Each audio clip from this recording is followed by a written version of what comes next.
Subscribe कीजिए मेरे channel को और प्रेस कीजिए बेल बटन को ताकि आप मेरी आने वाली वीडियो देख सकें। हेलो फ्रेंड्स, मैं अभिजीत। आज की वीडियो में मैं आपको मैरीगोल्ड यानी गेंदे के प्लांट को केयर करने का, इनको कैसे फर्टिलाइज़र दें उसका प्रोसेस बताने वाला हूं। तो जैसा कि आप देख सकते हैं, मेरे जो मैरीगोल्ड के प्लांट हैं उन पे बहुत सारी बड्स आना शुरू हो गई है। तो यही प्रोसेस मैं आपको बताऊंगा जिससे आपका प्लांट बहुत ज़्यादा बुशी रहेगा, इसमें फ्लावरिंग बहुत सारी होगी। तो जैसा कि आप देख सकते हैं, मेरे जितने भी मैरीगोल्ड के प्लांट हैं बहुत ज़्यादा हेल्दी हैं, बहुत ज़्यादा इनकी ग्रोथ अच्छी है। तो इसका सबसे बड़ा रीज़न ये है कि जब आप इन प्लांट को लगाते हैं तो आप सॉइल मिक्स कैसी यूज़ कर रहे हैं। तो मैं जो सॉइल मिक्स यूज़ करता हूँ उसमें 30% गोबर की खाद, 50% सॉइल और 20% सैंड वाला सॉइल मिक्स यूज़ करता हूँ।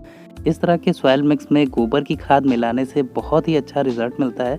बस आपको ध्यान रखना है, आप जब भी गोबर की खाद लीजिए तो वो पूरी तरह से सड़ी हुई बिल्कुल काली दिखनी चाहिए। वो गोबर की खाद आपके प्लांट के लिए बहुत ही ज़्यादा बेस्ट होती है। वर्मी कंपोस्ट का भी आप यूज़ कर सकते हैं, लेकिन मैं वर्मी कंपोस्ट की जगह गोबर की खाद का ही यूज़ करता हूँ। और आप देख सकते हैं हमारे प्लांट जो है बहुत ज़्यादा हेल्थी हैं और इनमें बहुत सारी बड्स आपको दिखाई देती हैं। और समय समय पर मैं इन प्लांट में केमिकल फर्टिलाइज़र का भी यूज़ करता हूँ। तो आगे वीडियो में मैं आपको उन फर्टिलाइज़र का यूज़ करके भी दिखाने वाला हूँ। अगर हम मैरीगोल्ड के प्लांट के लिए पॉट साइज़ की बात करें तो 8 इंच से लेके 12 इंच तक के पॉट बहुत ही बेस्ट होते हैं इन प्लांट के लिए। इसमें इनकी ग्रोथ बहुत ही अच्छी हो जाती है। अगर आप 12 इंच के पॉट का यूज़ कर रहे हैं तो आप एक पॉट में लगभग 2 से 3 प्लांट को लगा सकते हैं। मेरे जो पॉट हैं उनका साइज़ 12 इंच है और आप देख सकते हैं बहुत ही अच्छे से मेरे प्लांट की ग्रोथ हो रही है। मैरीगोल्ड के लिए अगर सनलाइट की बात करें तो इनको लगभग 6 से लेके 8 घंटे की डायरेक्ट सनलाइट चाहिए होती है। इनको फुल्ली सनलाइट में आप रखते हैं तो आपके प्लांट की ग्रोथ अच्छी होती है। इनकी जो बड्स हैं उनकी ग्रोथ अच्छी होती है, फ्लावर भी बहुत अच्छे आते हैं और प्लांट की जो स्टेम होती है वो काफ़ी ज़्यादा मजबूत होती है। तो आप मैरीगोल्ड के पॉट को ऐसी जगह पे रखिए जहाँ इनको सीधी धूप लगती हो, वहीं पे आपको इनको रखना है। मैरीगोल्ड के प्लांट पे ज़्यादा फ्लावर लेने के लिए जो सबसे ज़रूरी काम है वो ये कि इनके प्लांट पे आप पिंचिंग करिए और इनकी जो पुरानी लीव्स हैं उनको हटाते रहिए, जिससे आपका प्लांट बहुत ज़्यादा बुशी हो जाएगा। तो ये जो आप पीछे साइड मैरीगोल्ड के प्लांट देख रहे हैं ये जाफरी वैरायटी के प्लांट है और ये सारे देसी वैरायटी के प्लांट हैं। तो चलिए अब मैं आपको बताता हूँ कि आपको किस तरह से पुरानी पत्तियों को हटाना है। तो ये देखिए, जो पत्तियां पीली पड़ रही हों और जो नीचे की बड़ी पत्तियां हों उनको आपको हटा देना है, जिससे आपके प्लांट की ग्रोथ अच्छी होगी और आपकी प्लांट की जितनी भी एनर्जी है वो कली की ओर जाएगी और कलियां उससे बहुत ही हेल्दी ग्रो होंगी। तो इनकी जो पिंचिंग होती है वो किस तरह करना होता है ये आप देख सकते हैं। अगर आप पिंचिंग नहीं करते हैं तो एक कली ज़्यादा बड़ी आती है, बाकी की जो कलियाँ होती हैं वो छोटी छोटी होती हैं। तो ये वाली ब्रांच आप देख सकते हैं जिस पे मैंने पिंचिंग किया हुआ है, यहाँ से बीचों बीच मैंने पिंचिंग किया है, जिससे आप देख सकते हैं 4 जो कलियाँ हैं एक साथ बहुत ही बड़ी साइज़ की आई हुई हैं। तो मैरीगोल्ड के प्लांट के जो फ्लावर होते हैं काफ़ी ज़्यादा दिनों तक ब्लूम रहते हैं। तो अगर आप चाहते हैं कि उस पे ज़्यादा बड़े साइज़ के फ्लावर आएँ तो आपको पिंचिंग करना बहुत ज़रूरी होता है। जैसा कि आप देख सकते हैं ये मेरा प्लांट है और इसकी मैं पिंचिंग किस तरह से करूँ। तो पिंचिंग करने का सबसे अच्छा तरीका होता है, इनका जो ऊपर का पार्ट होता है उसको आपको तोड़ के हटा देना होता है। तो इस तरह से आप तोड़ के हटा दीजिए, जिससे आपके प्लांट की जो जो ब्रांचेस हैं वो एक साथ ग्रो करेंगी और एक ही शेप के फ्लावर आएंगे उस पे और बड़े बड़े साइज़ के फ्लावर होंगे। तो इस तरह से पिंचिंग करने से आपका मैरीगोल्ड का प्लांट बहुत ज़्यादा बुशी हो जाता है, उसमें मल्टी ब्रांचेस जर्मिनेट होती हैं।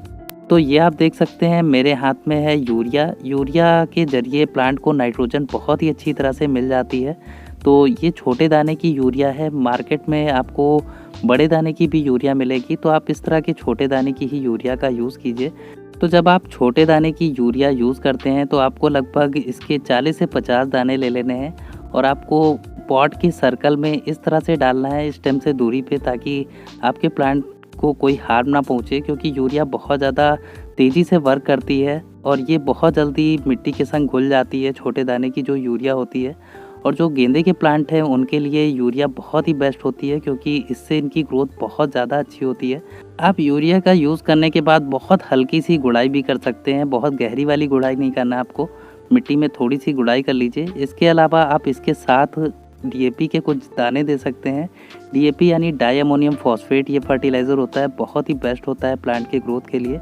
इससे आपके प्लांट का जो ग्रीन कलर होता है बहुत जल्दी इंक्रीज़ होता है, बहुत ज़्यादा डार्क ग्रीन आपका प्लांट दिखाई देता है, उनकी रूट्स अच्छे से डेवलप होती हैं। तो इसके लिए आप डीएपी के लगभग 10 से 12 दाने यूज़ कर सकते हैं। ये मेरा पॉट जो है 12 इंच का है, इसलिए मैं इतने दानों का यूज़ कर रहा हूँ। अगर आपके पॉट का साइज़ छोटा है तो आप इनके कम दानों का यूज़ करिए। तो जैसे मैंने यूरिया और डीएपी को एक साथ दिया है, वैसे ही अपने प्लांट को दे सकते हैं और इनका यूज़ आपको 15 से 20 दिन पे एक बार करना है। इन फर्टिलाइज़र को देने के बाद आपको पॉट में अच्छे से पानी दे देना है, जिससे ये मिट्टी में अच्छे से घुल जाएंगे। आपको ये फर्टिलाइज़र या तो मॉर्निंग में या तो इवनिंग के टाइम में ही देना है। गेंदे के प्लांट के लिए अगर वाटरिंग की बात करें तो इनकी मिट्टी को हल्की सी नमी चाहिए होती है, बहुत ज़्यादा नमी वाली मिट्टी नहीं चाहिए। तो आप इनमें जब देखिए कि इनकी जो मिट्टी हल्की सी ड्राई दिखने लगे तब आप इनको पानी दे दीजिए। तो अभी इस टाइम विंटर चल रहा है, इसलिए इनको कम वाटर की ज़रूरत है। जैसे ही धीरे धीरे समर का मौसम आने लगेगा तब इनको आप रेगुलर वाटरिंग करिएगा, जिससे इनकी ग्रोथ अच्छी बनी रहेगी।